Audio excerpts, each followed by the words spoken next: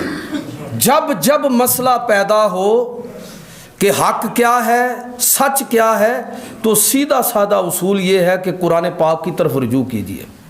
نہ دین حقائقوں سے ثابت ہوتا ہے، نہ یہ دین شعروں سے ثابت ہوتا ہے، اور نہ یہ دین قصے کہانی اور واہیات قسم کی چیزوں سے۔ اس کی بنیاد قرآن اور سنت رسول صلی اللہ علیہ وسلم پر ہے۔ لہٰذا قرآن مجید فرقان حمید نے بالکل واضح کر دیا۔ پچھلے جمعے بھی میں نے یہ آیت پڑھی تھی، وَاعْتَصِمُوا بِحَبْلِ اللَّهِ جَمِيعًا وَلَا تَفَرَّقُوا۔ یہ حبل اللہ سے مراد کیا ہے؟ اللہ کی رسی سے مراد کیا ہے؟ قرآن مجید ہے، دین اسلام ہے، سنت رسول صلی اللہ علیہ وسلم ہے۔ تو اللہ کی رسی کو مضبوطی کے ساتھ تھام لینے کا تقاضا یہ ہے کہ، اور پیغمبر علیہ الصلوۃ والسلام پر ایمان لانے کا تقاضا یہ ہے کہ ہم نبی صلی اللہ علیہ وسلم کے ساتھ اپنی عقیدت کا، اپنے تعلق کا اظہار کرتے ہوئے قرآن مجید کو اپنے لیے مشعل راہ بنا لیں۔ قرآن مجید فرقان حمید کو اپنے لیے مشعل راہ بنا لیں۔ تو یہ چوتھا تقاضا ہے جس کا قرآن مجید نے ذکر کیا۔ اور بس اقبال کے شعر پر اپنی بات کو ختم کروں گا کہ وہ معزز تھے زمانے میں مسلمان ہو کر، اور تم خار ہوئے تارک قرآن ہو کر۔ قرآن مجید کو یہ صرف جنتر منتر کے لیے اور بغیر سمجھے پڑھنے کے لیے کتاب، یہ الگ بات ہے کہ بغیر سمجھے بھی پڑھے تو اس کی برکتیں تو حاصل ہوتی ہیں، لیکن کہ آپ نے دنیا کے اندر کوئی ایسی بھی قوم دیکھی ہے کہ جو ایک چیز پر ایمان بھی رکھتی اور پتہ بھی نہ ہو کہ بات کیا ہے؟ تو یہ لازم ہے کہ قرآن مجید فرقان حمید کو تلاوت اور سمجھ کر پڑھنے کی کوشش کریں۔ اور سچی بات یہ ہے کہ یقین جانیے کہ اگر یہ امت، یہ بدقسمتی ہے ہماری، اس پر بات کرنے کا موقع نہیں ہے کہ بدقسمتی ہے ہماری کہ قرآن اور سنت کو چھوڑنے کے نتیجے میں ہم لوگ فرقہ واریت کے اندر مبتلا ہوئے۔ جتنا زیادہ ہمارا تعلق قرآن مجید کے ساتھ جڑے گا، جتنا زیادہ شعور ہمیں سنت رسول صلی اللہ علیہ وسلم کا حاصل ہوگا، اتنا ہی آپ لوگ اصل اسلام کو دریافت کرتے چلے جائیں گے۔ اتنی چیزوں کی ضرورت ہی نہیں ہے جو ادھر ادھر کے پکڑ کر ہم نے دین کے اندر داخل کی ہے۔ ضرورت اس امر کی ہے کہ قرآن مجید کو ہم اپنے لیے مشعل راہ بنائیں۔ آیت دوبارہ سماعت فرمائیں۔ اللہ رب العزت ارشاد فرماتا ہے فالذین آمنوا بہ، کہ وہ لوگ جو پیغمبر علیہ الصلوۃ والسلام پر ایمان رکھتے ہیں، وَعَزَّرُوهُ، اور ان کی عزت اور توقیر کرتے ہیں، وَنَصَرُوهُ، اور ان کی مدد اور نصرت کرنے والے ہیں، وَاتَّبَعُوا النُّورَ الَّذِي أُنزِلَ مَعَهُ، اور اس نور کی اتباع کرنے والے ہیں جو اس پیغمبر پر نازل کیا گیا یعنی قرآن مجید۔ أُولَٰئِكَ هُمُ الْمُفْلِحُونَ، یہی وہ لوگ ہیں جو کامیاب و کامران ہیں۔ تو اللہ رب العزت نے اس آیت مقدسہ کے اندر نبی کریم صلی اللہ علیہ وسلم کے ساتھ ہمارے تعلق کی 4 بنیادیں ذکر کیں کہ نبی پر ایمان لانا ہے اور ایمان لانے کا حق ادا کرنا ہے، ان کی عزت اور توقیر کرنی ہے کہ دنیا دیکھے کہ اس سے زیادہ معزز اہل ایمان کی نگاہ میں کوئی چیز نہیں ہے، اور ان کے ساتھ اس انداز میں اپنے تعلق کو جوڑنا ہے کہ ان کا مشن ہر مسلمان اہل ایمان اپنا مشن سمجھے، اور اس انداز میں ان پر ایمان لانا ہے کہ ان پر نازل ہونے والی کتاب کو اپنے لیے منارہ نور بنا لے۔ اللہ رب العزت مجھے اور آپ کو عمل کی توفیق عطا فرمائے۔